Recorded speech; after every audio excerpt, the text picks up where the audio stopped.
ओम नमः सिद्धेभ्य, ओम नमः सिद्धेभ्य, ओम नमः सिद्धेभ्य।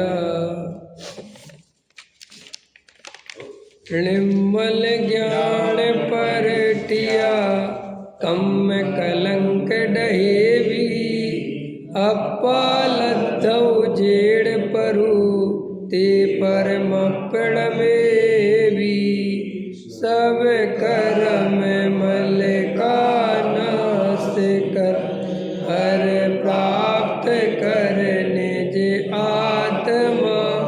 जो लीन निर्मल नम कर निकल परमात्मा। संतप्त मानस शांत हो, जिनके गुणों के गान में बेवर्धमान महान जिन बेचरे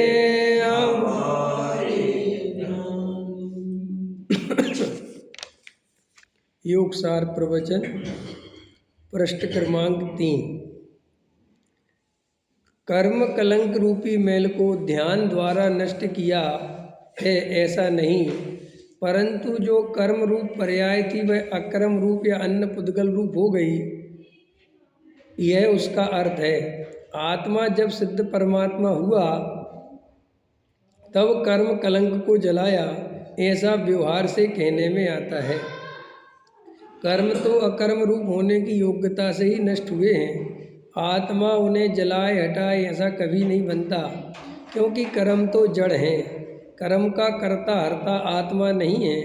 यहाँ तो यह कहा है कि विकार का संग था, तब कर्म का निमित्त रूप आवरण था।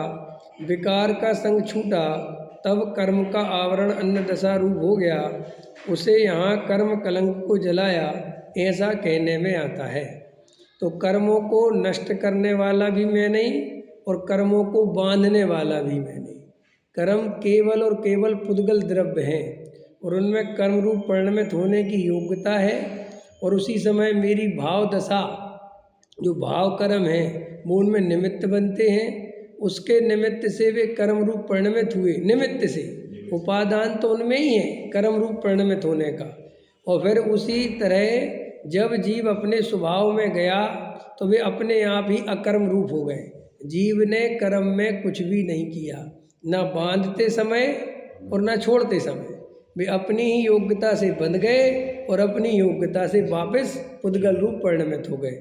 व्यवहार से ऐसा कहने में आता है कि अनंत भगवान ने अष्टकर्म 4 घाती कर्म नष्ट किए, सिद्ध भगवान ने अष्टकर्म नष्ट किए। उनने कर्म नष्ट नहीं किए, उन्होंने तो अपनी आत्मा का ध्यान लगाया। तो इस बात से क्या इम्पोर्टेंट है कि हम जो आत्मा की जगह कर्म को देखते हैं, कर्म नष्ट कर्म बंद क्या कर्म नष्ट करने कर्म काटने के लिए कर्म ही करते रहे, और कर्म ही करते रहे तो कर्म ही हमने पाप को काटने के लिए पुण्य माना। तो हमें भूल गए कि पुण्य भी एक कर्म है। समझ में आए कि नहीं आए? और ये तुम्हारी हमारी अपनी मन की धारणा है, पाप से पुण्य नहीं कटता। पुण्य पुण्य है, पाप पाप है। देखो भाई, कोई नीम का पेड़ बोए तो नीम ही निकलेगी, और फिर बाजू में आम का बो दे तो सोचे कि ये आम का पेड़ कुछ स्वाद नीम में चला जाएगा। ऐसा संभव है? नहीं। आम का स्वाद आम में है, नीम का स्वाद नीम में है। चाहे तुम 20 पेड़ बो दो आम के, वो एक नीम की कड़वाहट कम नहीं कर सकता। ऐसे ही हमने जो पाप करा है उसका फल भोगना पड़ेगा, और तुम 20 उसके बदले पुण्य करते हो, वो पाप को काट देगा। ये सब कर्म ही बंधन है। पुण्य अपना काम करता है, पाप अपना काम करता है, और दोनों ही संसार के कारण है। समझ में आया? आजकल चल रहा है इन भावों का फल क्या होगा। और असली जैन धर्म कह रहा है कि भाव अपने नहीं है। समझ में आया कि नहीं आया?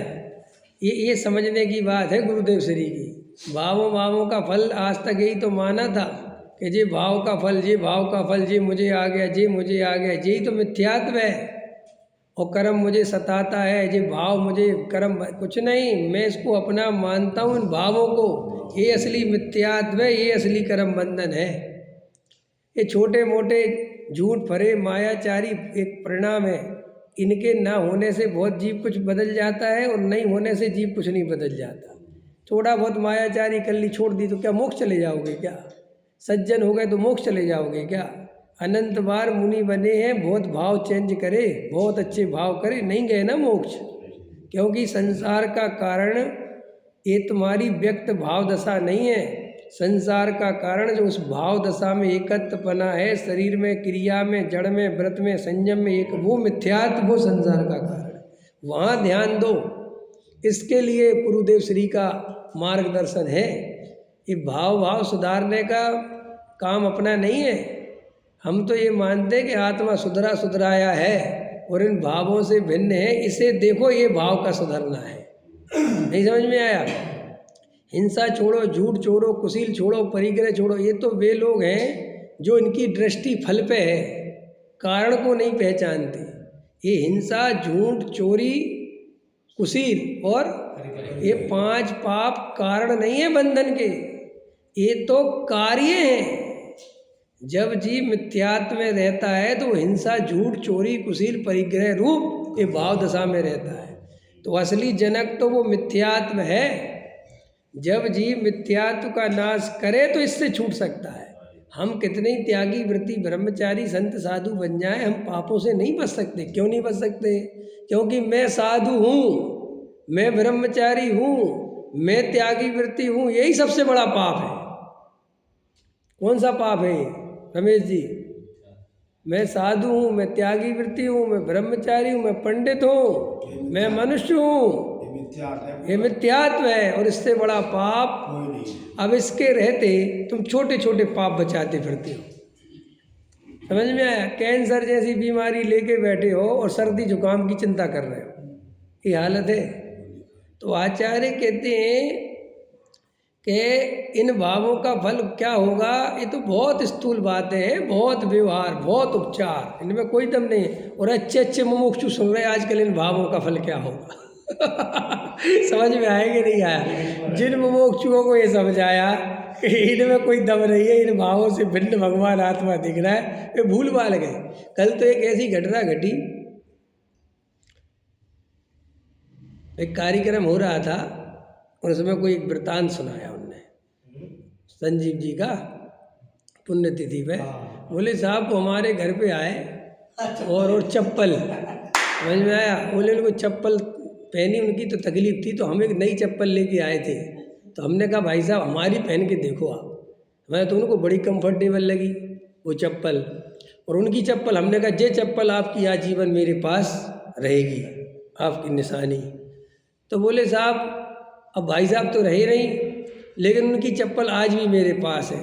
और जब भी मुझे कोई उलझन होती है, जब भी मुझे कोई समस्या होती है, मैं 5 मिनट वो चप्पल अपने पैरों में पहनता हूँ, सारी समस्या निपट जाती है। हमने कहा अच्छा पैरों में पहनते हो, सिर पे नहीं रखी है?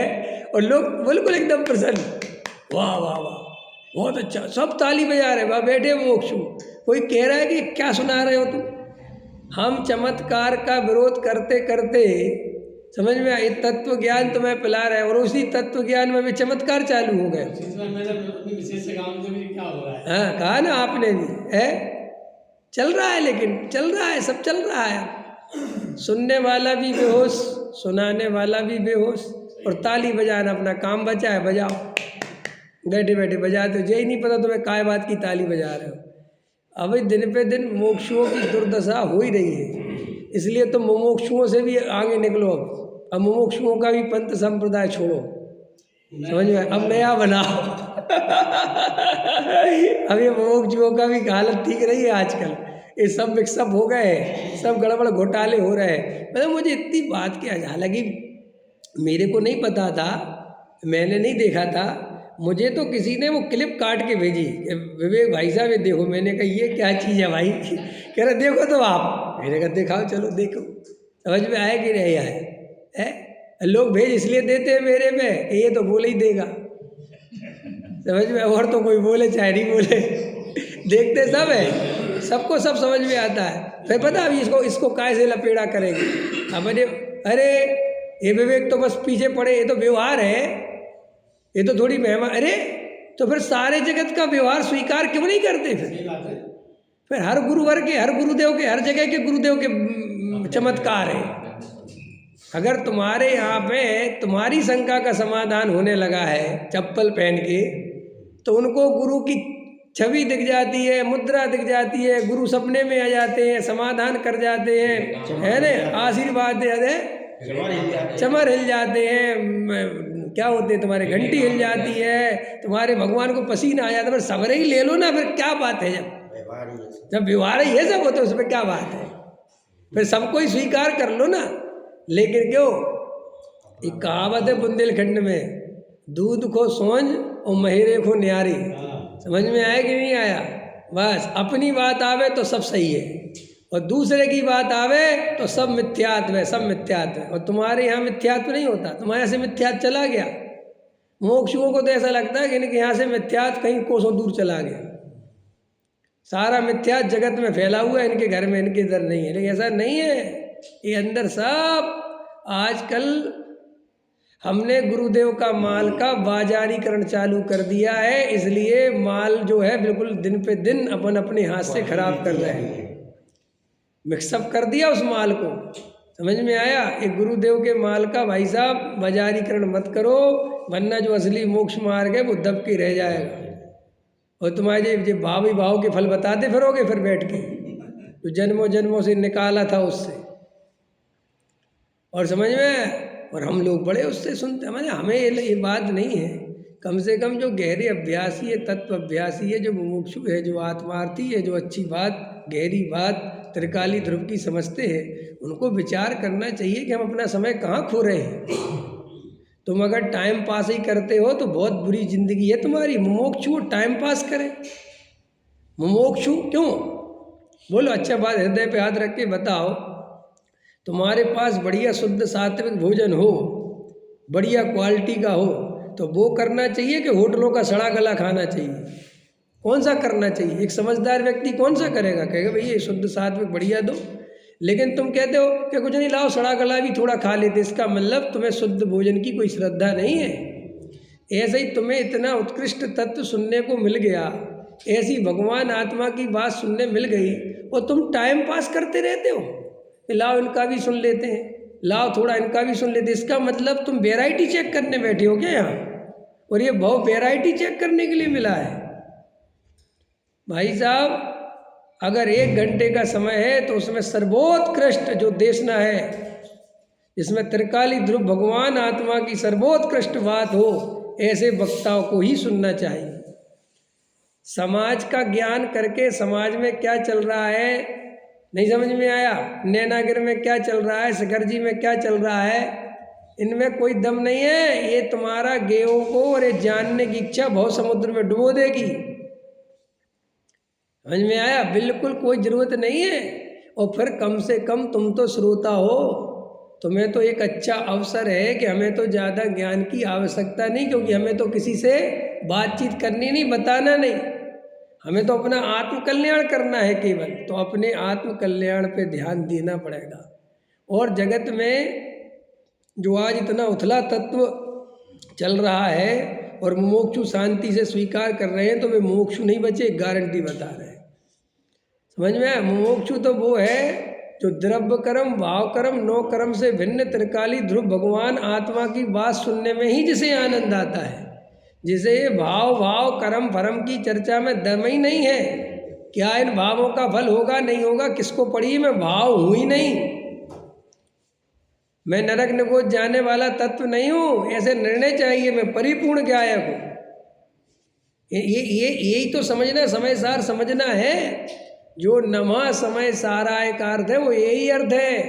कौन से समय सार को नमस्कार किया है? अमृतचंद आचार्य देव ने, जो समस्त नौकर्म, समस्त द्रव्य कर्म और समस्त भाव कर्म से रहित त्रिकाली ध्रुव ज्ञानानंद स्वभावी आत्मा है, उसका नाम समय सार है। और स्वानुभूत्या चकास्ते, उसकी स्वानुभूति करना है, उसका अनुभव करना है, ये धर्म है, ये असली समय सार है। और यही जैन धर्म का सार है। समय सार माने समय सार का सार नहीं, समय सार माने अनंत केवलियों की वाणी का सार। समय सार माने द्वादशांग का सार, उसका नाम समय सार। समझ में आया? और ऐसे सार को ग्रहण करके जो जीव आत्मानुभव करे, इसका नाम है सच्चा आत्मार्थी, सच्चा सम्यक दृष्टि। और जो चारों अनुयोगों के नाम पे उलझा रहे, ये भी पढ़ो, ये भी, इनको भी सुनो, ये भी अच्छा बताते, ये भी, ये भाई साहब, ये वैरायटी है, चुनना बंद कर दो ना, संसार में घूमोगे। और बहुत उसको हाई यूनिक करके और एकदम है लेजेंड तरीके से और एकदम ऐसा हाई फाई जे पैसे की दम पे मोक्ष मार्ग नहीं चलता, नेतागिरी की दम पे मोक्ष मार्ग नहीं चलता। समझ में आया? बहुत हाई फाई कपड़े पहनने से या बहुत बड़ी स्टेज पे जाने से मोक्ष मार्ग नहीं चलता, अच्छे माइक लगा लेने से मोक्ष मार्ग नहीं चलता, लोगों के ताली बजा देने से मोक्ष मार्ग नहीं चलता। आत्मा के अनुभव करने पर मोक्ष मार्ग चलता है। और कौन सा आत्मा? सड़ा गला आत्मा नहीं, भाव कर्म द्रव्य कर्म वाला आत्मा नहीं, जिसमें आज तक अशुद्धता का प्रवेश नहीं हुआ, अनादि अनंत नित्य शुद्ध एक ज्ञायक, ऐसा जो भगवान आत्मा है उसके अनुभव से। और एक बात बताओ, तुमने 20 साल समय सार सुना और 21वें साल में हम तुम्हें भाव सुधारने की कला सिखाएं, तो तुमने 20 साल करा क्या है? भाई साहब, अब तो आत्मा में डूबने की बात आ गई है। इतने चलने के बाद भी अगर लौट के बुद्धू घर को आए, कर्म बंधन काटने को कर्म ही करते रहे और कर्म ही करते रहे और कर्म की ही वापस सुनने लगे। ये कर्म की चर्चा वापस सुनने लगी। कौन से भावों का क्या फल होगा? अरे गजब हो गया। और भावों का फल होगा तो भावों की चिंता, तो ये महापर्याय दृष्टि और इसका नाम मिथ्या दृष्टि। फिर ये परिणाम सुधारने वाले जगत में कम है क्या? सारा जगत काय में लगा हुआ है। सारे जगत में किस चीज का उपदेश है? क्रिया सुधार और परिणाम सुधार हो, बस दो ही तो बातें हैं। ये क्रिया का कर्ता आत्मा नहीं है, परिणाम का कर्ता आत्मा नहीं है, ये परम सत्य है। ये बताने वाला है कौन? ये बताने वाले गुरुदेव हुए, इसलिए वो गुरुदेव है। ये परिणाम की चर्चा तो जगत में कहाँ नहीं है, खाली हमारे यहाँ सारे जगत में है। बोलो, अपने अपने कर्मों का फल सबको मिलता है, एक फूल वो है। तो ये भजन तुम्हारा है, ये जैनियों का भजन है। अरे ये सारे जगत का भजन है, सारे जगत को स्वीकार। एक फूल वो है जो भगवान के चरणों में चढ़ता है, एक फूल वो है जो रोड पे फेंकता है। दोनों फूल एक साथ जन्मे फिर भी ये दशा है, सब कर्मों का फल है। क्या है कर्मों का फल? है ना, सन्यासी फिल्म में रूपचंद था रेशम वाला कपड़े का व्यापारी, 20 वर्ष तक साथ में रह के भाग गई उसकी बीमारी। अगर वो साथ में रहती मर जाती बेचारी। सखीदेव के मन भाई थी वाला एक कुमारी, पति बना पत्नी का दुश्मन संकट में भी जान, जो जैसे कर्म करेगा वैसे फल देगा भगवान। बोलो, ये है गीता का ज्ञान। अब बोलो, गीता का ज्ञान है? समझ में आया? अरे अपन को समझना ही चाहिए, अंदर निर्णय करना ही चाहिए। हम इतनी अब ये भाव क्रिया क्रिया के लिए नहीं बैठे हैं, अब आत्मा का अनुभव करने के लिए जन्म हुआ है। ये पूज्य गुरुदेव श्री की देशना हमें क्रिया परिणाम सुधारने के लिए नहीं मिली, इससे भिन्न ज्ञायक का अनुभव करने के लिए मिली है। समझ में आया? इन परिणामों का कर्ता मैं नहीं हूँ। कल रात में लिया था, कहो तो सिद्ध करके दिखाऊं। आपको लगता है कि मैं परिणाम सुधारने वाला, मैं बुद्धिपूर्वक परिणाम सुधार, तो रोज क्यों नहीं सुधार लेते? फिर बिगड़ने ही क्यों देते हो? बुद्धिमान हो ना तुम, तो परिणाम रोज सुधार लो। साहब हम मंदिर में आ जाते तुम्हारे परिणाम बहुत अच्छे हो जाते, तो रोज क्यों नहीं हो जाते? फिर मंदिर में फिर क्यों बिगड़ जाते हैं? फिर क्यों कसाय हो जाती है? रोक लेते ना आज। नहीं, जो परिणाम जब होने योग्य था वो तब हुआ है।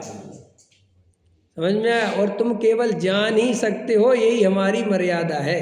हम उसमें हेर फेर नहीं कर सकते, और जो हेर फेर कर सकता हूँ ये मान्यता मिथ्यात्व है। तो फिर हम परिणाम को स्वतंत्र छोड़ दें? हाँ, परिणाम को स्वतंत्र तभी छोड़ पाओगे जब आप परिणामी देखोगे। ये मुझे धमकी मत दो। परिणाम अपरिणामी की दृष्टि बिना स्वतंत्र छोड़ ही नहीं सकता कोई भी। कई लोग कहते हम जड़ की क्रिया छोड़ दें, फिर अपने आप जो कल आज ही ले रहे थे गुरुदेव श्री, यही समझाए थे सुबह के वजह ने। तो एक मुमुक्षु बोले ऐसी बात है मत बोलो वरना परमागम मंदिर नहीं बनेगा। आज की प्रवचन है समय के। तो गुरुदेव के लिए ना बने, योग्यता होगी तो बनेगा। कौन बनवाता है? ये राम जी भाई तुमने नहीं बनवाया ये मंदिर, भ्रम मत पालना। ये आज ही समय के प्रवचन में ये इस देश ना स्वीकार करो, ये बात तब बनेगी ना नहीं बनेगी। ये अंदर से अगर तुम्हें मलाल है, तुम्हें ये बात स्वीकार नहीं है। देखो कांजी स्वामी ऊपर ऊपर से स्वीकार हो जाना, पंथ संप्रदाय के व्यामोह में स्वीकार हो जाना, या कुछ अच्छी बातें जानकर स्वीकार हो जाना, ये कांजी स्वामी का स्वीकार होना नहीं है। जब तक अंदर से एक तरफ दूसरे तरफ का करता धरता दिख रहा है, जब तक परिणाम सुधार सकता हूँ ये मान्यता चल रही है, जड़ की क्रिया करूँगा तो होगी, नहीं करूँगा तो नहीं होगी, करना पड़ेगा, व्रतशील संयम साधने पड़ेंगे, ये बहुत ऐसा क्या क्या है भाव निर्मल करने पड़ेंगे। ये मान्यता जब तक चल रही है तब तक हमें कांजी स्वामी स्वीकार नहीं है, क्योंकि कांजी स्वामी है इस चीज का नाम जो यही बताते हैं कि भावों के कर्ता हम नहीं हैं। इस जड़ की क्रिया के कर्ता और पुण्य पाप में अंतर चल रहा हो तो कांजी स्वामी स्वीकार नहीं है। बोलो है अंदर, बताओ आपको है तो बताओ। कांजी स्वामी स्वीकार होना माने सम्यक दर्शन हो जाना। समझ में आया? छोटी मोटी चीज नहीं है गुरुदेव ना। आप समझ रहे हो कि बस ऐसे कोई मानता है कोई नहीं मानता है, ना ना। गुरुदेव श्री को वही मान सकता है भाई साहब जिसका तत्व निर्णय सही हो। ये फोटो वोटो लगा देना, उनके जो वाक्य लिख देना और ऐसे फॉरवर्ड कर देना, ये कोई बात थोड़ी है। ये तो बहुत आसान काम है। तुम्हारे यहाँ फॉरवर्ड आया, तुमने कहीं और फॉरवर्ड कर दिया, लेकिन उसमें जो बोला है वो स्वीकार है। नहीं समझ में आया है? कई लोग जो लाइव कार्यक्रम चलते रहते हैं उसमें जय जिनेन जय जिनेन जय जिनेन जय जिनेन लिखते ही रहते, तो सुनते कब हो? जब लिखते ही रहते हो बैठे। और भैया एक बार जय जिनेन नहीं 50 बार लिखने का मतलब ये है कि तुम्हें प्रवचन से मतलब नहीं है, तुम्हें इससे मतलब है कि लोग ये देख ले कि मैं कार्यक्रम सुन रहा हूँ, और साथ में अपना नाम लिखते हैं कि हम यहाँ से सुन रहे हैं। समझ में आया कि नहीं? और फिर ये बहुत अच्छा बताया, ये बहुत अच्छा बताया। अरे भाई शांति सुनना, किसको बता रहा है बहुत अच्छा बताया? वक्ता को कह रहा है क्या बहुत अच्छा बताया? लेकिन इसका मतलब ये है कि वो अंदर में वो ऐसी दशा चल रही है। आया समझ में? ये अपने अभिप्राय को पहचानोगे तो पता चलेगा कि अपन कहाँ खड़े हुए हैं। ये सब मान आदिक के पोषण करने की, ये सब हम तो हर लाइव कार्यक्रम में रहते हैं जी, इसलिए कि वहाँ लाइव वाले भी देखते कौन कौन देख रहा है। तो फिर वहाँ कहते हम आ नहीं पाए, लेकिन हम सब देख रहे थे। काहे के लिए देख रहे थे? तुम्हें भी पता था कि कितना हल्का कार्यक्रम है, क्यों देख रहे थे? जानकारी के लिए। काहे के लिए? कि देखे तो क्या बताते हैं। भाई साहब ये भाव इतना कीमती है, उसकी जगह अपन अपना आत्मा को देखेंगे, अपने आत्मा का अनुभव करेंगे, तत्व निर्णय में उपयोग लगाएंगे तो ज़्यादा कार्यकारी है कि नहीं? ये जगत के चक्करों में पड़ के अपना भाव खराब करेंगे, लेकिन निर्णय करने की फुर्सत कहाँ है? इसलिए कि क्या करें, अभी होनहार फकी नहीं। आया समझ में? तो इन भावों का क्या फल है? ये जैन धर्म नहीं है। भावों से भिन्न में आत्मा हूँ, ये जैन धर्म है। ये अच्छे से समझ लेना। ये तो बिल्कुल व्यवहार और उपचार के कथन हैं। ये तो पहले संसारी जीव बेचारे हमने कर्मों से डरा डरा के जीव को सज्जन बनाया है, अंदर से नहीं बाहर से। जैसे माँ बेटा सो जा, हुआ आ जाएगा, भूत आ जाएगा, है ना? ऐसा कुछ नहीं आता ना कुछ है। तो फिर जब माँ करती क्यों? इस सहारे से उसको सहूलियत मिल जाती है कि बच्चा सो जाता है। लेकिन ये डराना अच्छी बात नहीं है। ऐसे अपन ने लोगों से कर्मों का डर दिखा दिखा के सत्कर्म करने की प्रेरणा दी, लेकिन अंदर से वो सत्कर्म होते नहीं, जब क्योंकि अंदर से तो वो दुर्जन है। टोडामल जी साहब ने लिखा, नरकादि के भय से और स्वर्ग आदि की चाय से दया दान पूजा भक्ति करता है, सो सब नकली है वे सब। असली आत्मा के बिना कोई कर ही नहीं सकता। ये बात अच्छे से समझ लें हम। ये भगवान के दर्शन सब नकली हैं जब तक हमारी दृष्टि आत्मा पे नहीं है। ये कहीं ना कहीं वही पुण्य की मान्यता बैठी हुई है वो क्रिया में, इसलिए वो क्रिया के लिए मरा जाता है। वो एक लौंग नहीं मिले चढ़ाने तो वो एकदम उसको गुस्सा आता है, वो भगवान को उठाने के लिए मरा जाता है, उनको रखने के लिए उनके पॉइंट वो सोचता है बहुत बहुत बहुत बहुत बहुत बहुत क्या रखा इन बातों में, क्या रखा इन बातों में, इतनी क्रिया की पकड़ क्यों है। 10 लोगों ने साफ तो कर दिए, भगवान तुम्हारे करने से विशेष साफ होंगे क्या, लेकिन उसको बहुत अंदर में रहता है मैं। इसकी जगह शांत होकर वहीं पंच परमेष्टि का स्मरण करते हुए आत्मा की दृष्टि करे तो जीव को सम्यक दर्शन हो जाए। लेकिन वो कर्म का क्रिया का परिणाम की पकड़ है ना मजबूत, एकदम मजबूत, और अंदर अभिप्राय में नहीं देखता। कई लोग अहिंसा को बचाने के लिए हिंसा पे उतर आते हैं, काय की रक्षा के लिए, अहिंसा को बचाने के लिए हिंसा क्या बता। चलो, भगवान आत्मा शक्ति पने परमात्मा तो था ही, उसका ध्यान करके देखो। भगवान आत्मा शक्ति पने परमात्मा तो था ही, उसका ध्यान करके वर्तमान पर्याय में भी सिद्ध पद को प्राप्त किया। ऐसे परमात्मा को पहचान कर अपने लक्ष्य में लेकर, अब ये क्या मतलब, ये पहचानने का मतलब क्या है, बोलो देवेंद्र जी, पहचानने का मतलब क्या है। यही मैं हूँ, पहचानने का मतलब ऐसा नहीं ये मैं हूँ, परमात्मा मैं स्वयं भगवान हूँ। द्रव्य कर्म भाव कर्म नो कर्म से भिन्न त्रिकाली ध्रुव पंच परमेष्टि सिद्ध भगवान अनंत भगवान का जैसा शुद्ध द्रव्य है ऐसा ही शुद्ध परमात्मा मैं हूँ। कल बाबूजी ले रहे थे ना कि मैं कैसा शुद्ध हूँ, तुम्हें समझ में नहीं आवे तो ऐसा शुद्ध देखना जैसे सिद्ध भगवान की सिद्ध पर्याय।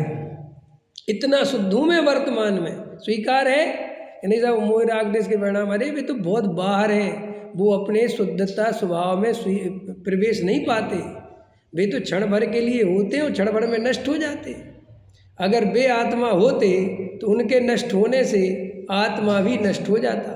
हमें अभी जो परिणाम आ रहे हैं, अभी 10 मिनट बाद परिणाम बदल जाएंगे कि नहीं बदल, तो परिणाम बदल जाएंगे कि आप बदल जाओगे, परिणाम बदल जाएंगे। मैं तो अभी भी जान रहा हूँ और बाद में भी जान। देखो क्या गजब गजब की बात है, समझने लायक है भाई साहब। अरे ये मोह राग देश ये विकार है, ये विभाव है, ये मेरा स्वभाव नहीं है। मेरा स्वभाव तो जानने देखने वाला ज्ञायक तत्व है, बस वो है, उसमें अपनापन करने का नाम धर्म है। अभी कल परसों डॉक्टर साहब का प्रवचन सुन रहा था तो दादा ले रहे थे कि हम लोगों ने अंदर से फील किया, दादा बता रहे थे कि इतना समय सार सुनाने के बाद भी ये मुमुक्षु विरसशील संयम से ऊपर नहीं उठ पाई, आश्चर्य की बात है। ये अभी दादा ले रहे थे, कब का प्रवचन होगा, सोचो कब कह रहे थे वे। आज और होते तो अभी तो और क्या देखते, समझ में आया कि नहीं। अब तो वो बात ही खत्म हो गई, समझा। तो दादा कह रहे थे कि जैसे ही अपन उपवास कर लेते हैं जिस दिन अष्टमी चतुर्दशी का, उस दिन अपन अपने को कुछ धर्मात्मा हो गए, ये अंदर संतुष्टि ये मान्यता आती है, और यही मिथ्यात्व है भाई। जड़ की क्रिया में अपनापन होना, इसी का नाम तो मिथ्यात्व है। और मैंने उपवास किया, मैंने इस चीज़ का त्याग किया, मैंने तो भाई साहब जब से बात सुनी उसी दिन से त्याग कर दिया। तो अपने को त्याग, वो भाव, उसमें सम्य अपनापन हुआ कि नहीं हुआ है। हाँ, और अपन को संतोष होता है, नहीं होता क्या। वो विरसशील संयम जो करता है उसे संतोष होता है, अपने को अधिक धर्मात्मा मानता है कि नहीं मानता है, बोलो। अच्छा, मुनिराज अपने को अधिक धर्मात्मा मानते कि नहीं मानते, क्या मानते मुनिराज अपने को। भाई साहब मुनिराज अपने को त्रिकाली आत्मा मानते हैं, अधिक आत्मा नहीं। ये अधिक आत्मा और त्रिकाली आत्मा में क्या अंतर है बताओगे। अधिक सबसे अधिक हो गया, अधिक है अहंकार और पर्याय और विशेष, और त्रिकाली है, सब त्रिकाली, तुम भी त्रिकाली हम भी त्रिकाली। बस तो ये सामान्य पने की स्थापना करने से मैं कुछ विशेष हो गया, ये अहंकार जन्म नहीं लेता, और तुम छोटे हो मेरे से, तुम मेरे ये दीनता का भाव तुम्हारे अंदर नहीं आता। देखो कुंद कुंद भगवान सब जीवों को भगवान कह रहे हैं, तो अपने को भगवान देख रहे हैं और हम में भी भगवान देख रहे हैं। ये तो नहीं कह रहे कि मैं साधु हूँ और तुम सब श्रावक हो। ये कहें तो फिर वो समय सार नहीं रह जाएगा, समय वो व्यवहार का कथन कहला जाएगा, पर्याय दृष्टि से किया गया कथन है। और सुनो, व्यवहार के कथन जानने योग्य तो है, जानने में तो आएंगे, लेकिन श्रद्धान करने योग्य नहीं। देखो किसी ने हमसे कहा भाई साहब, हमने सुनाई देगा हमें कानों में कि नहीं, हमने कहा हाँ बोलो, क्या कहा भाई साहब, हाँ भाई साहब, तो हमें तुरंत जानना पड़ता है कि इनने व्यवहार ने ऐसे कहा है, हम इनके भाई साहब नहीं है। तो इतना जानना भी जरूरी है कि भाई क्या कहा आपने, आज समझो कोई बात कह रहे हो। ऐसे ही आचार्य कहते हैं पर्याय का ज्ञान होता है लेकिन पर्याय की दृष्टि नहीं होती, और पर्याय की दृष्टि जिसे होती है उसे पर्याय का ज्ञान नहीं होता, मिथ्यात होता है फिर। तो देखो क्या कहते, भगवान आत्मा शक्ति पने तो परमात्मा ही है, उसका ध्यान करके माने, अभी ध्यान करके माने उसमें अपनापन करके, उसमें एक यही मैं हूँ ऐसी स्थापना करके, ऐसी अनुभूति करके, उसमें रमने से, उसके ज्ञान से, उसके अपनेपन से ध्यान का जन्म होता है।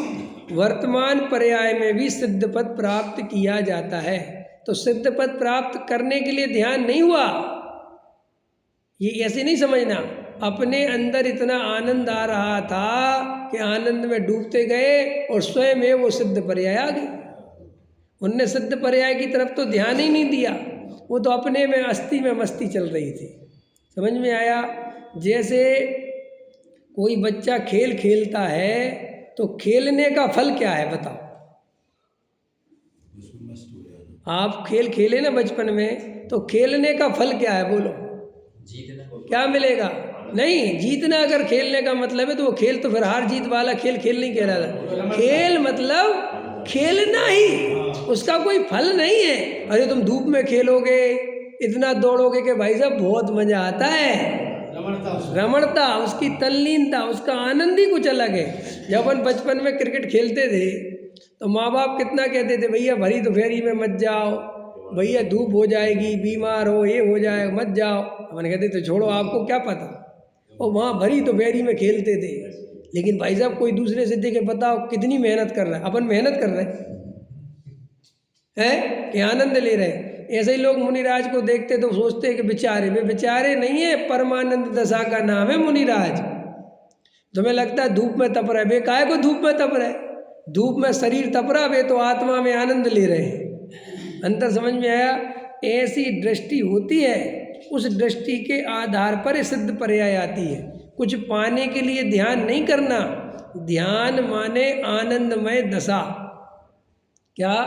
जैसे तुम टीवी देखते हो तो टीवी देख के तुम्हें क्या मिलेगा? आनंद मिलेगा। कि कैसे आनंद मिलेगा? कि भाई साहब उसमें रमणता होती, उसी में आनंद आता है। समझ में? ऐसे अपने स्वरूप में स्थिर होना और सारे जगत को भूल जाना, इसमें परम आनंद आता है। और हमें कोई ध्यान से और कोई लेना देना नहीं है कि सम्यक दर्शन आ रहा है, कि ज्ञान आ रहा है, कि चारित्र हो रहा है, कि क्रिया, कुछ नहीं। हम तो बस आनंद में बैठे। बस ऐसे जो आनंद में बैठ जाता है उसको ध्यान घटित हो जाता है। और देखो, ऐसे परमात्मा को पहचान कर अपने लक्ष्य में लेकर मैं सिद्ध परमात्मा को नमस्कार करता हूँ। अब है ये सिद्ध परमात्मा को नमस्कार, ये असली नमस्कार है। समय सार में कहा है कि सिद्ध परमात्मा को कौन नमस्कार कर सकता है? जिसने अपने हृदय में श्रद्धा, ज्ञान में विकार आदि मेरे में नहीं है। देखो आया ना कोई, मैं तो ये पहले ही बोल गया, यही आ गया। देखो ये गुरुदेव श्री बोल रहे हैं, समझ में आया? और ये गुरुदेव श्री नहीं बोल रहे, ये अनंत केवली बोल रहे हैं। ये समझे, ये अनंत केवलियों की वाणी का सार चल रहा है। कौन कर सकता है नमस्कार? जिसने अपने हृदय में श्रद्धा ज्ञान में विकार आदि मेरे में नहीं है। मैं पूर्णानंद सिद्ध समान शक्ति रूप से हूँ। इस प्रकार सिद्धों को स्थापित किया है, वही सिद्धों को वास्तविक नमस्कार कर सकता है। सिद्ध ऊपर सिद्धालय में होने पर भी उन्हें सिद्धों को नीचे उतारा है। समझ में आया? ऐसी परिणति में सिद्ध भगवान ऊपर नहीं रहे, सिद्ध भगवान अपनी परिणति में आ गए। आया समझ में? क्योंकि जिसकी उस ध्रुव पे दृष्टि है, मानो सिद्ध भगवान उसके हृदय में आ गए, क्योंकि वैसे ही सिद्ध भगवान है। जिसने अपने को द्रव्य कर्म भाव कर्म नो कर्म से भिन्न आत्मा देखा, तो उसका अर्थ ऐसा समझना कि ऐसा ही सिद्ध भगवान है और उनके ही दर्शन हो रहे हैं। समझ में आया? बिल्कुल ऐसे ही सिद्ध भगवान है, बिल्कुल ऐसे ही अशरीरी सिद्ध भगवान आदर्श तुम्ही मेरे। तो जे तुम ठोने में स्थापना करते हो ना, अत्यंत संपुष्टत्या अवनम है, आचार्य कहते ये वाली दृष्टि से करो तो भगवान हृदय में आके बैठ जाएंगे। हृदय में विराजो श्री भगवान, विराजो नहीं सदा काल विराजे हैं। बस तुम देखो, देखो क्या कहते हैं, मैं पूर्णानंद सिद्ध समान शक्ति रूप हूँ और हृदय में श्रद्धा ज्ञान में विकार आदि मेरे में नहीं है। मोह राग देश के परिणाम मेरे में नहीं है, ये दृष्टि चाहिए। मैं विकारी हूँ, मैं रागी हूँ, मैं क्रोधी हूँ, मैं मानी हूँ, मैं लोभी हूँ, ये परिणाम मेरे। ये सुनने में जितना आसान है ना, ये प्रयोग में उतना ही कठिन है रमेश जी, है ना। अभी जो परिणाम आते वो किसने किए? मैंने किए। अभी जो पूजा का परिणाम हुआ किसने किया? मैंने किया। अच्छी भक्ति किसने करी? मैंने करी। अभी अपन को सुनने में बहुत आसान लगता है। दया दान पूजा भक्ति के परिणाम आपने नहीं किए, अपनी योग्यता से हो गए। वाह, खुद तो आओ 8 बजे और हम आए 6 बजे से, हमारे अपने आप हो गए, तो तुम्हारे क्यों नहीं हो गए? है ना, तर्क है ना। फिर आपके क्यों नहीं हो गए? भाई साहब, इसी धारा से मिथ्यात्व चलता है। आप क्या सोचते हो? जब मिथ्यात्व हवा में नहीं चलता ऐसे, ये निमित्त नैमित्तिक संबंध इतना घना है कि भाई साहब सामने प्रत्यक्ष दिखता है कि मैंने किया है तो हुआ है, और मैं नहीं करूँ तो नहीं होगा। मैं कल से पूजा में नहीं आऊँ तो नहीं आऊँगा, क्या कर लेगा कोई? बोलो। अब वो ऐसी योग्यता योग्यता तो दिखती नहीं कि जो सुबह अलार्म में कहती हो कि योग्यता जग गई है, आज चलो। लगता तो है कि मैं जग गया, और कैसे जगा? क्यों इंजीनियर साहब? ऐसे ही नहीं जगा भैया। मैंने 5:30 का अलार्म लगाया, फिर 2 बार बजा, फिर मुझे आलस आया, फिर मैंने 3 बार बंद किया, फिर चौथी बार सोचा रहने दो यार भैया, भगवान के पास तो जाना ही पड़ेगा। ऐसा थोड़ा ही है। समझ में आया? चलो भैया चलो। देव शास्त्र गुरु कैसे भी करके उनकी महिमा करी, तब जाके आप आया हूँ मैं, और आप कहते हो कि अपने आप आ गए। अब बोलो, ये अपन बोल नहीं पाते हैं, लेकिन अंदर ये चलता है। आप ही झूठे हो, हम ही झूठे हैं। नहीं, मजाक नहीं कर रहा, ये तो मैंने आपको एक उदाहरण दे के बताया। वो अंदर में ऐसे ही, आप समझे नहीं?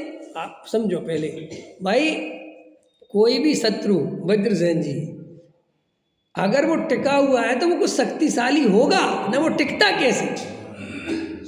अगर कोई कंपनी 100 वर्ष से चल रही है तो भाई उसके पास कुछ ऐसी चीज है जो जगत में नहीं बना पा रहा है कोई, वो चल रहा है इसलिए। ऐसे ही तुम ऐसे मत समझो कि जब मिथ्यात नहीं, इसकी पावर बहुत है। क्योंकि इसकी पावर इसलिए बहुत है कि हमें जो दिखता है वैसा है नहीं, और जैसा है वैसा दिखता नहीं। तो जो नहीं दिखता उस पर विश्वास करें कि जो दिखता है उस पर विश्वास करें। प्रश्न तो ये है ना, एक आदमी सामने चोरी करता हुआ दिख रहा है और हम कहें चोर नहीं है, क्या क्या गजब कर दिया यार। चोरी के लिए क्या होता है? मैं कहूँ नहीं, ये चोर नहीं, असली चोर तो कोई और है। अब लेकिन असली चोर तो दिखता नहीं। आपको पता है जगत में जितने फ्रॉड चलते हैं, यहाँ तक कि जो तुम्हें भिखारी घूमते हुए मिलते हैं, इनका भी एक रैकेट होता है। ये बेचारे भिखारी तुम जो समझते हो जो 2 रुपये मांगने आ गया, इसका भी बाप कोई बैठा हुआ है और उसका धंधा है 50 भिखारियाँ उसने इकट्ठे कर रखे हैं, समझ में आया। और अनाथों को पकड़ रखा है, उनको ऐसा ठेका पे लगा रखा है। अब तुम्हें लगता है कि जी नहीं, इसका असली सरदार कोई और है। ऐसे ही हम इन भावों को देखते हैं और इनके पीछे पड़े रहते हैं, लेकिन इनका असली सरदार कोई और है जो दिखाई नहीं। और मिथ्यात्व की सबसे बड़ी विशेषता है कि वो दिखाई नहीं देता, और जो दिखाई देता है वो असली सरदार है नहीं। लोक में भी यही व्यवस्था है, जो असली मालिक है वो दिखाई देता नहीं, और जो मुनीम है तो मुझसे उलझते रहते हो।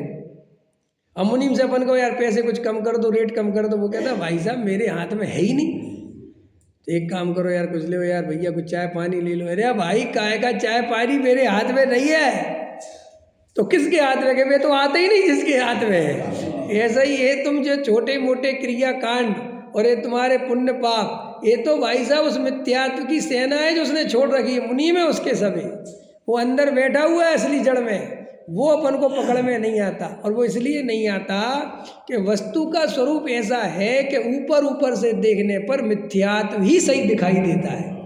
क्या कहा मैंने अरविंद जी, ऊपर से देखने पर मिथ्यात्व ज्यादा सही दिखाई देता है। देखो कैसे भाई साहब, पैसा कमाने से आता है, अपने आप नहीं आता, मेहनत करनी पड़ती, तो ये बात ज़्यादा सही लगती है ना। और ये बात कि भाई साहब अपने आप आता है, तुम्हारे कमाने से नहीं, ये तो हमें समझा के थक जाते हैं हम तर्क युक्ति दे दे के, तो अभी गले नहीं उतरती। और गले उतर भी जाए आगम के भार से, युक्ति की मार से, पर अपर गुरु के उपदेश से, अगर हम तुम्हारे गले उतार दें तो वो अनुभव में जाके फेल मार जाती है। नहीं समझ में आया भाई, हमने तुम्हें यहाँ बैठ के, हमारे पास अनुभव तो अपना अपना करना पड़ेगा। तो हमने यहाँ आगम में दिखाया कि देखो कुंद कुंद देव ने लिखा, आपने कहा एक्सेप्ट, क्योंकि अब कुंद कुंद के खिलाफ तो जा नहीं सकते। फिर हमने युक्ति से समझाया कि देखो अगर तुम कमाने वाले हो तो तुम करोड़ों क्यों नहीं कमा पाए, इतने क्यों कमा पाए, हमने कहा बिल्कुल एक्सेप्ट। फिर हमने तीसरा तुम्हें पर अपर गुरु का उपदेश दिखाया कि देखो इस ग्रंथ में भी लिखा, इसमें भी लिखा, इसमें भी लिखा, इनने भी कहा, इनने कहा हो साहब आप तो बिल्कुल पक्का हो गया। लेकिन जब यहाँ से बाहर निकले और जब वो कमाने वाला प्रयोग आया तो बिल्कुल ऐसे ही लगा कि भाई साहब मैंने अपनी होशियारी से कमाया, मैंने भाई साहब इसको 10,000 का माल 15 में बेचा है, अगर मैं 10 बोल देता तो कैसे बिकता। अब वो बिल्कुल ऐसा दिखता है। अब वो अनुभव में आते आते वो 3 स्टेप वापस फेल मार जाते हैं, फिर अगले दिन फिर आते हैं, फिर वो 3 स्टेप सुन के जाते हैं और अनुभव में जाते फिर फेल मार जाते हैं। ऐसे हमने कितने जन्म खर्च कर दिए, अनंत जन्म खर्च कर दिए। अरे वो प्रयोग में आता तो बस गड़बड़ ये दिखती है ना, क्या बनी कर रहे 25 की जगह 22 तार चलते हैं, 25 की जगह 22 तार चलते लो जो आ गए 25 और 22 में, है कि नहीं बोलो। अब अगर ईमानदारी से धंधा करने लगे कि भाई 22 तार की जगह 25 की जगह 22 लगा है और बोल दिया कि 22 ही है, तो कौन लेता है। अरे 25 ही है सब ले जाओ, और उसने गिने वहाँ के भाई साहब 22 है तो 25 दे कौन रहा है। तो अपन को लगता है कि धंधा तो यार 25 की ये रेट है, ये रेट है। अब इतनी होशियारी चली, इतना मायाचार किया, इतना उड़ाई बुन करी, और जो पंडित जी कहते जो होना है वो निश्चित है। ये कहते कि साहब तुम्हारे कमाने से नहीं आता, भाई यहाँ से वो अनुभव फेल मारता है। नहीं है, एक बात की बात नहीं है भाई, अनंत बार अपन मुनि बने, तो अनंत बार मुनि बनकर भी अपन फेल क्यों मार गए। इसलिए मार जाते हैं कि भैया वो बार बार दिखता है कि मैं मुनि बन गया और ये नहीं बने, इनने विषय भोगों को चुन लिया, इनने भोगों में लगे रहे, मैंने भोगों का त्याग किया। अब सामने दिखता है ना तुम भोग रहे हो और हमने त्याग किया। अब हम कह रहे हैं कि ना तुमने भोग किया ना तुम त्याग किया, तुम क्या था, वो कहता जी अच्छे हवा में लठ मारे जा रहे। प्रश्न ये है, पर्याय दृष्टि इसलिए हटती है। भाई साहब आप इस पे मेहनत नहीं कर रहे, हमें अंदर में विचार करना चाहिए कितनी मेहनत की जरूरत है इस काम में। कर्म चोर चहु और सर्वस लूटे सुध नहीं, पढ़ा ना वो, मोह नींद के जोर जगवासी। तो भाई साहब ये मिथ्यात्व की सेना ने जीव राजा को ऐसे घेर रखा है कि जीव कभी स्वतंत्रता का अनुभव कर ही नहीं पाता, और अगर कैसे करके करवा भी दो। इसलिए मैं कह रहा हूँ गुरुदेव का मार्ग संगठन में नहीं चल सकता, समझ में, वो तो व्यक्ति के लिए चल सकता है। तुम सोचो सारी मोक्षु समाज सम्यक दृष्टि हो जाए 3 काल में संभव नहीं है, क्योंकि समाज जहाँ आया, संगठन जहाँ आया, वहाँ सम्यक दर्शन की बात तो हो सकती है, लेकिन सम्यक दर्शन हो नहीं सकता, क्योंकि फिर इतनी शर्तें अपने आप समाज की संगठन की चालू हो जाती है। तुम्हें पूजा भी करनी पड़ेगी, तुम्हें समाज का भी ध्यान देना चाहिए, तुम्हें मंदिर का भी ध्यान देना चाहिए। अब देखो, एक तरफ तो परिणामों का कर्तृत्व छुड़ाना था, और उसी मुमुक्षु समाज ने मंदिर का कर्तृत्व, कमेटी का कर्तृत्व है, और क्या बचता है तुम्हारा, तीर्थों का कर्तृत्व, जैन समाज की रक्षा का कर्तृत्व, सब तुम्हें बदले में दे दिया। आश्रम बनाओ, समझ में आया, करो, धर्म की रक्षा करनी है तो आश्रम बनाना पड़ेगा। लो गजब हो गया, हमने ये बात सुनी थी कि हम एक समय की पर्याय के करता नहीं, अब आश्रम बनाने के करता हो गए। ये है जड़। इसलिए तुम समाज में सामाजिक बन के रहोगे तो अध्यात्म को कभी नहीं प्राप्त कर पाओगे। अध्यात्म को प्राप्त करना है तो मैं समाज नहीं, सामाजिक नहीं, मैं आत्मा हूँ, ये दृष्टि चाहिए। अगर अपने समाज की चिंता भिन्नता करते रहेंगे तो अपन कभी आत्मानुभव नहीं कर पाएंगे, क्योंकि वो स्वीकार ही नहीं हो पाता। बोलो हो पाता है? क्योंकि भाई साहब लगता है कि हम चला रहे हैं, ये कौन सा है, क्या है अपने यहाँ ब्राह्मी सुंदरी, कौन चला रहा है? अब हमने तो चलाना छोड़ दिया, कोई और चला, लेकिन चला रहा है कोई, अपने आप चल रहा है, ये समझ में नहीं आता। पूजा हमने तो छोड़ दी, लेकिन कोई और कर। अरे भाई साहब, ये आपको मैंने बताया ना, मिथ्यात्व इतना खतरनाक है कि अनंत काल खर्च कर दिया, अनंत काल, उसको मिटा नहीं पाए अपन। और वो कहाँ बारीकता से, सूक्ष्मता से वो खड़ा रहता है, हमें पता ही नहीं चलता। आदमी सोचो, साधु बन गया, त्यागी वृत्ति बन गया, 28 मूल गुणों का निर्दिचार पालन कर रहा है, तो जे आज के साधु तो साधु की बात ही नहीं, इनमें तो दम ही नहीं। जो असली की बात चल रही वो 28 मूल गुण, जो असली द्रव्य लिंगी, उसकी बात में देखो भाई साहब, उसके मिथ्यात्व बचा रहता है। तो फिर अभी अपन कहाँ थपेड़े खाएंगे, इसका विचार तो करो। जो बस आगम से, तर्क से, युक्ति से और पर गुरु के उपदेश से अपने को सम्यक दृष्टि मानने लगे हैं, अथवा मोक्षु मानने लगे हैं, उनसे प्रश्न है कि स्वानुभव में अंदर जाके बताओ कि क्या भासता है। ये तो तुम कहना सीख गए कि पैसा अपनी योग्यता से आता है, ये तो आगम से, युक्ति की मार से, पर गुरु के भार से, ये तो सीख गए। लेकिन अनुभव में क्या लगता है, 2 के 4 किसने करे, इनकम टैक्स किसने बचाया, इंस्पेक्टर को किसने साधा, समझा, प्रॉपर्टी किसने खरीदी। भाई साहब 40 लाख का माल था, हमने 15 लाख में खरीद लिया। भाई साहब बहुत होशियार हैं हम, समय की चाल पहले समझ लेते हैं। वाह, उड़ते हुए पंछी के पर गिन लेते हम, कोई छोटी मोटी हस्ती मत समझना है। अब तू समय सार सुनता रहे, जिंदगी भर कुछ नहीं होना तेरा, क्योंकि अनुभव तेरा यही चल रहा है। और जब तक ये अनुभव चलेगा तब तक मिथ्यात्व नहीं मिटेगा। तो भाई साहब वो अनुभव चलाना कितना कठिन है कि आंखों से दिखे कुछ और तुम्हें किसी कीमत पे उसे स्वीकार नहीं करना। तुम्हें अंदर जानना कि ऐसा है ही नहीं। दिखेगा पैसा मैं कमा रहा हूँ, तुम्हारा अंदर निर्णय चाहिए कि मेरे कमाने से नहीं आ रहा है। खूब भाव आएंगे, ये कर लो, वो कर लो, चलो भैया दिल्ली में ये हो रहा, वो चल, कुछ नहीं। एक एक भाव अपने काल में अपनी योग्यता से आ रहा है। मैं वेद ज्ञान के बल से भाव मिटा दूंगा, कुछ नहीं मिटाओगे। वेद ज्ञान जब होगा, उसकी योग्यता होगी तब होगा, और वो जब मिटना होगा तो मिटेगा। इतनी निर्भरता से वेद ज्ञान जगता है, ये और गजब की बात है। इतनी निर्भरता हो तो वेद ज्ञान जगता है। जिसको वेद ज्ञान का भी कर्तृत्व आ गया, वो वेद ज्ञान भी नहीं कर पाएगा। आया समझ में? आपको गहरी बात समझ में आई कि मोक्षु समाज संगठन के रूप में कन्वर्ट हो गया है। और जब कोई तत्व इस मुमुक्षु समाज कन्वर्ट हो गया तो वो मंदिर बनाएगा, अब आश्रम बनाएगा, वो अब पंथ संप्रदाय फैलाएगा, अब उसे फैलने की कोशिश करेगा, व्यवहारियों में घुसने की कोशिश करेगा, क्राउड बढ़ाओ, आदमी बढ़ाओ। ये धर्म नहीं है। इस सब हमें संख्या ज़्यादा कब चाहिए? धर्म के नाम पर नहीं। अहंकार जब बन जाती है वो चीज़, भाई साहब उनने हमारी मोक्ष समाज को गाली दी। अच्छा, तो जैन समाज को दी तो तुम्हें दिक्कत नहीं हुई है? समझ में? अब देखो तुम्हारा जी, आप समझ में आ गई। तो तुम्हारा जैसे ही आदमी का अपना हो जाता है, देखो जैसे अपन भाई बंधु में गृहस्थ घर में इकट्ठे रहते 4 भाई, तब सब मस्त रहते हैं, कोई बात नहीं। कोई किसी ने कहा 10 रुपये ले जाओ, किसी ने 20 रुपये ले, 30 रुपये ले। लेकिन जब न्यारे हो गए तो फिर 20 रुपये मांगोगे तो कॉपी में लिखे जाएंगे, भाई तुमने 20 रुपये लिए। ऐसा होता है कि नहीं होता? ऐसा ही है ये।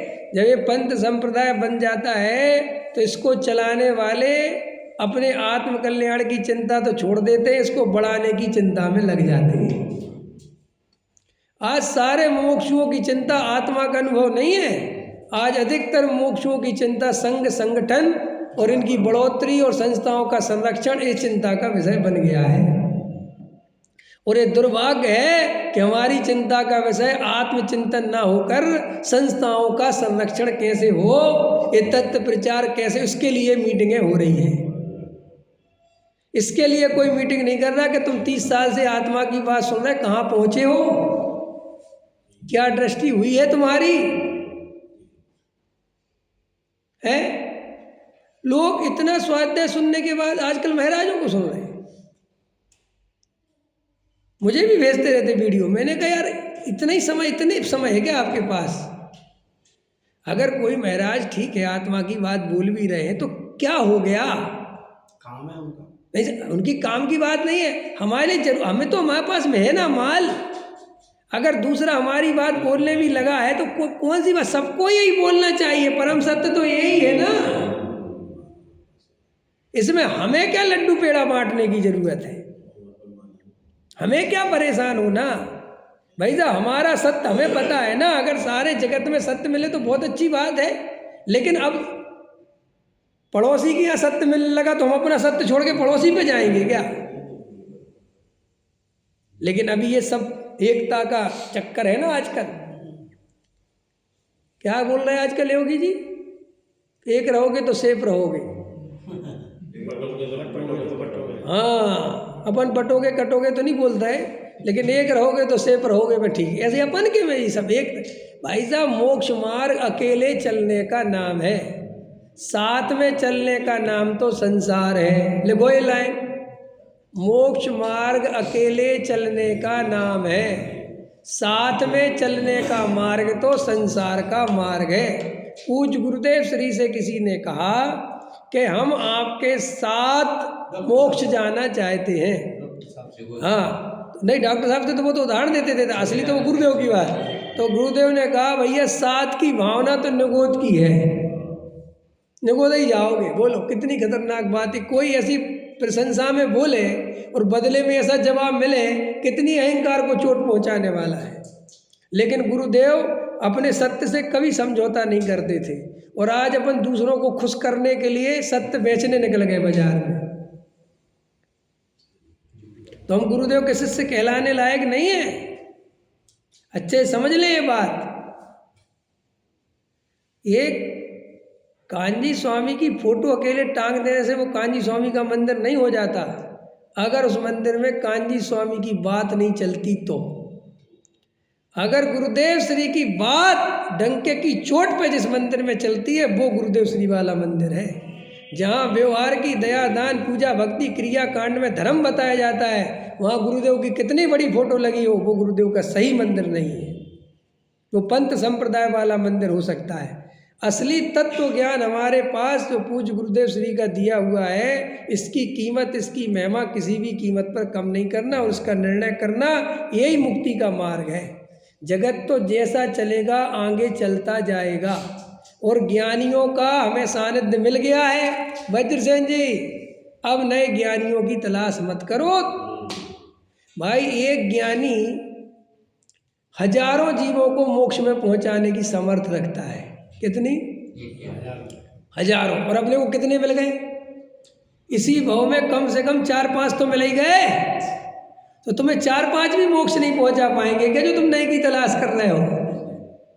अरे गुरुदेव श्री मिल गए, डॉक्टर साहब मिल गए, युगल बाबू जी मिल गए, निहाल जी मिल गए, बेहन श्री मिल गई, समझ में आया? और कुंद भगवान मिल गए, टोटामल जी साहब मिल गए, और कितने चाहिए तुम्हें? अरे विवेक छोड़ो यार, समझ में आया कि नहीं आया है? विवेक का उनकी बराबरी करे, लेकिन अंदर में निर्णय करो। समझ में आया?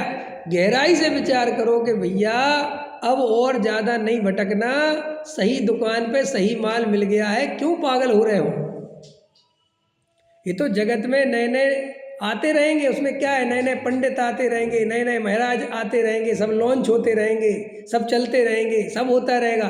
अब ज़्यादा उपयोग खराब करने, ऐसे ही बाजार में नए नए सेठ आते रहेंगे, सेठ भी नए नए आते थे, पुराने मरते रहते, नए नए सेठ पैदा होते रहते